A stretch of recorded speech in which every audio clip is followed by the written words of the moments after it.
It's We okay. are live. Welcome to the Nikki Rich Show. I'm your host, Miss Nikki Rich, and today we got a very special show, guys.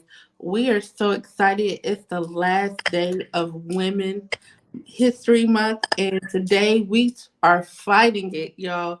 We are fighting for our health, and we're gonna fight fibroids today. So we're going to talk about it with none other than Mr. Yan. Hi, Mr. Yan. Welcome.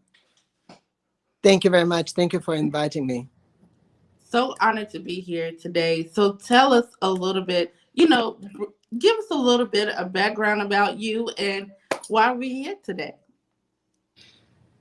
My pleasure. So, I was a cardiovascular surgeon, worked in the Brigham and Women's Hospital in Boston, faculty at University of Chicago, and 15 years ago, we started the USA Vein clinics that now Mhm. have almost 100 locations in 18 states to help patients with a very common disease, venous insufficiency, that leads to heaviness, swelling, varicose veins, and wounds. And we Yeah. were able to bring this cutting edge treatment to inner cities, to everyone who needs it. Mhm. About 5, 6 years ago, we expanded our services to amazing new treatment called uterine fibroid embolization.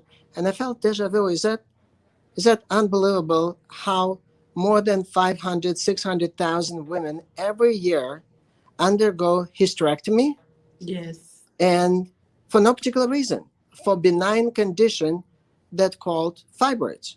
Mm. And apparently, there's a treatment that we can do in 30 minutes, 40 minutes in the office, send patient home 1 or 2 hours later, minimal invasive under very light sedation treatment, and they're fine. No more fibroid problems. Fibroid shrinks and disappear by itself.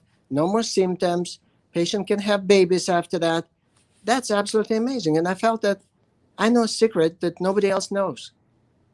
That And it's we a have. lot of women that have that issue, especially 70 to 80% by the age of 50. That's true, but what's scary that it starts early. It does. Between ages of 18 to 30, 26% of black girls have fibroids, symptomatic fibroids. And 7% white girls have the same thing. And the best years, 35 to 40, 60% of black women suffer from symptomatic fibroids. And when I mean the symptoms, not just painful, prolonged menstrual period, embarrassment, and mental and social and economic, it's lost babies too. Yeah. Fibroids is number one reason for spontaneous abortions, miscarriages. Terrible. And I wish we can, and actually not just wish, we do this, we work towards eliminating fibroids, like eliminating COVID pandemic. We would like to accomplish similar with the fibroids and Mhm. offer every woman, every young girl, when they start suffering from fibroids, this minimal invasive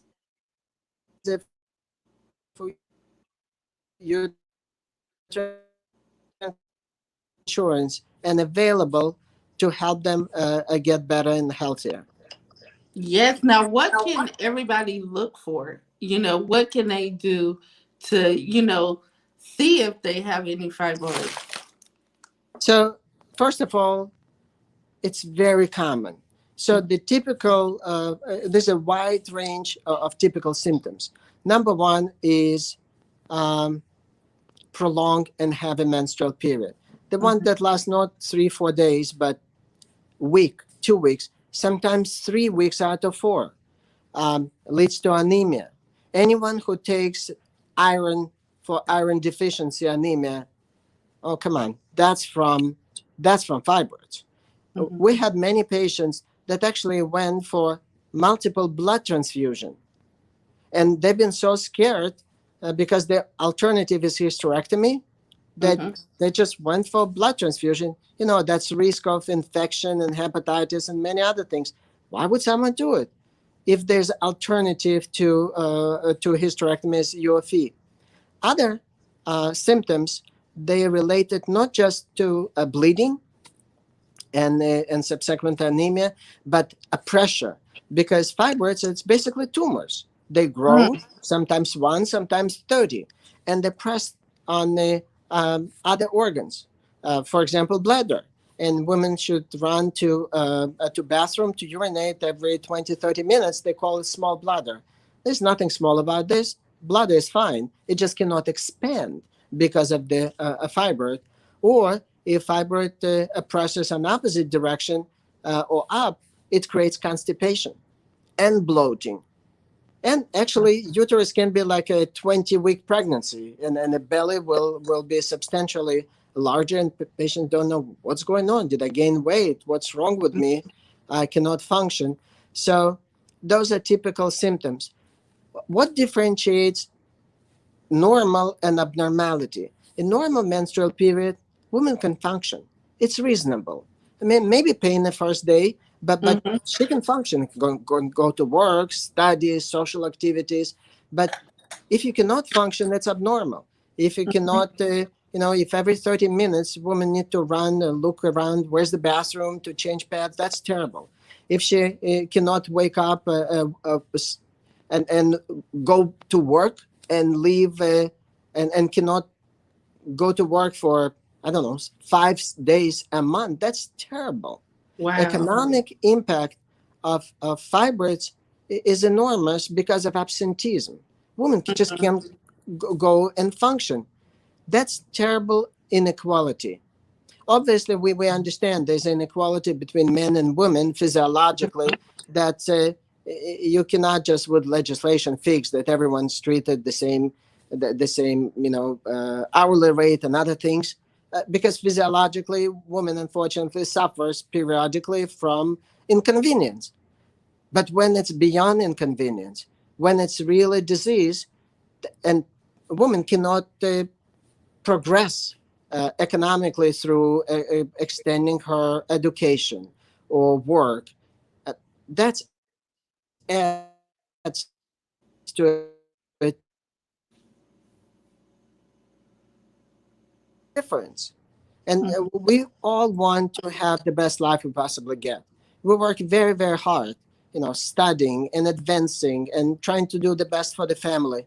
And when you have a medical condition that you're unlucky and it really pins you down and doesn't let you to grow and be healthy and happy, and then you're scared with hysterectomy, that's terrible. It Almost is. more than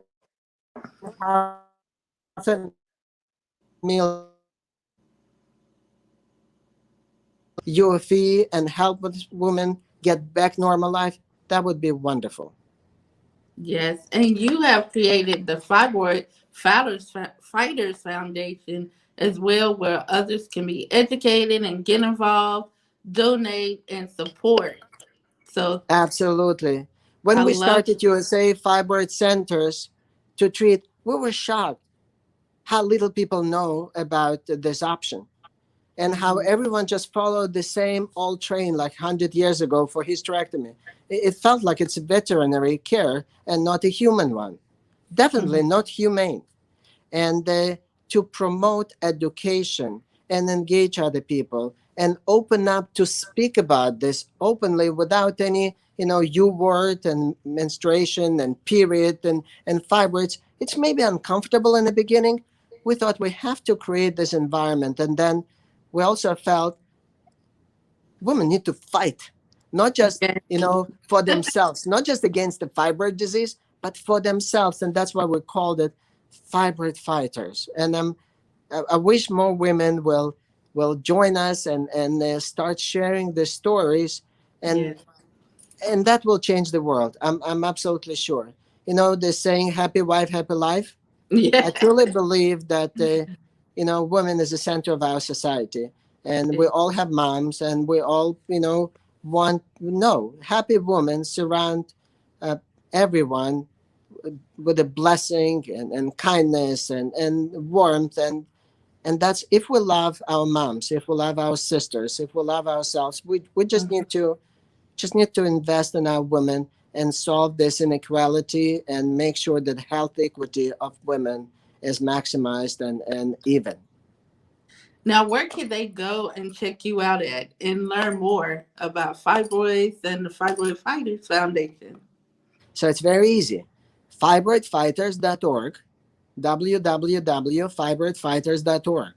Or they can also go to USA www.USA Fibroid Centers plural.com, USA Fibroid Centers.com, or just Google and you'll get to the site if you worry about misspelling, and you learn a lot of useful information. And I hope every time I feel someone calls us, we save this person from hysterectomy, and we Yes. save this person's future children from basically elimination. So Mhm. every time the call rings, we're so happy we can help. Most definitely. Now, Dr. Yan, real quickly, do you mind letting everybody know who you are and you're watching the Nikki Rich Show? Thank you. I'm Dr. Jan Katsnelson, CEO, President CEO of USA Fibroid Centers and Fibroid Fighters. And please join us to our fight for uh, human treatment of fibroids with the minimal invasive treatment instead of hysterectomy called uterine fibroid embolization. And God bless you, and hopefully we'll all be healthy and happy. Thank you. Thank you. Thank you, Dr. Yan. Thank you for fighting, for all the women out there so we can keep going. Like you said, with no hysterectomies, everybody can get out there, they can have children, but we want them to be, get it educated in time, like you said, it starts at a young age, and it seems like everything is getting younger and younger as we get older. Everything is getting younger. But I appreciate you and I thank you for being on with us today. Thank you very much. Thank you. Bye Thank you bye. so much Thank you. again. Thank you.